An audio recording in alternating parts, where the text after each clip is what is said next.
আমরা ইনশাআল্লাহ ইনসাফের ভিত্তিতে আমাদের সমস্ত শক্তি দিয়ে আপনাদের রাস্তার প্রতিদান দেব ইনশাআল্লাহ।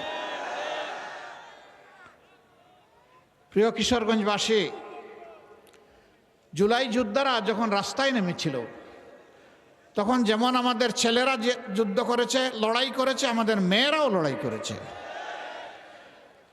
এই দেশে আমাদের ছেলে মেয়েদের, মা বোনদের, আবাল বৃদ্ধ বনিতার, সাধারণ মানুষের কোনো নিরাপত্তা নেই। আগে তো আমার নিরাপত্তা, তারপরে আমার উন্নতি, দুটাই আমার দরকার, কোনোটাই আমাদের নাই। বিপুল সংখ্যক যুবক তারা জবলেস, তারা বেকার, তারা রাস্তায় নেমে বলে নাই যে আমাদেরকে বেকার ভাতা দেন। তারা সেদিন বলেছিল উই ওয়ান্ট জাস্টিস, আমরা চাই আমাদের মেধার উপর সুবিচার করা হোক। কোনো মামু খালুর লাল টেলিফোনে অথবা অ্যান্ড্রয়েড মোবাইলের টেলিফোনে কোনো রাজনৈতিক প্রভাবে আমার কপাল যেন চূড়াবালিতে হারিয়ে না যায়। আমার কপাল আমাকে দিতে হবে, আমার যোগ্যতা মেধা অনুযায়ী আমার কাজ আমার হাতে তুলে দিতে হবে।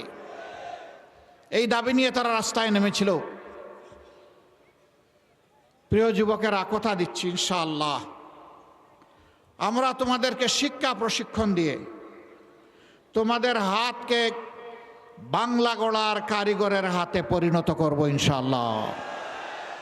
তোমাদের হাতে বেকার ভাতা নয়, তোমাদের দাবি অনুযায়ী তোমাদের মর্যাদার সাথে সঙ্গতি রেখে সেই কাজগুলা তোমাদের হাতে তুলে দেব ইনশাআল্লাহ।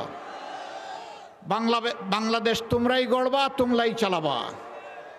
সেদিন তোমরা গর্ব করে বলবা আমি বাংলাদেশ, আমরাই বাংলাদেশ, এটি আমার প্রিয় বাংলাদেশ।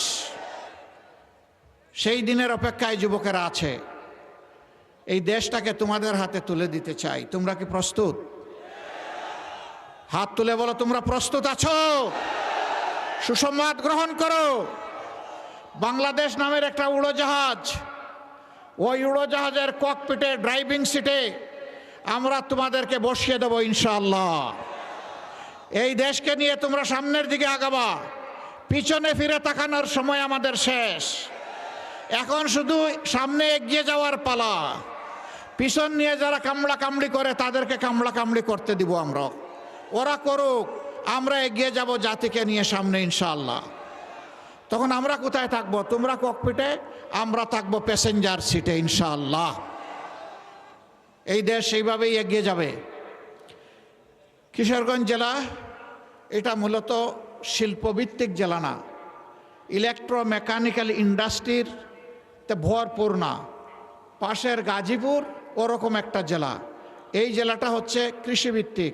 আমরা কথা দিচ্ছি কৃষিকে ইনশাআল্লাহ আমরা শিল্পে পরিণত করব। বলবেন এত টাকা কোথায় পাবেন? ওই যে আমাদের দেশ থেকে 28 লক্ষ কোটি টাকা চুরি করে বিদেশে পালিয়ে গেছে, ওদের পেটের ভিতরে হাত ঢুকে সেই টাকা বের করে আনবো ইনশাআল্লাহ।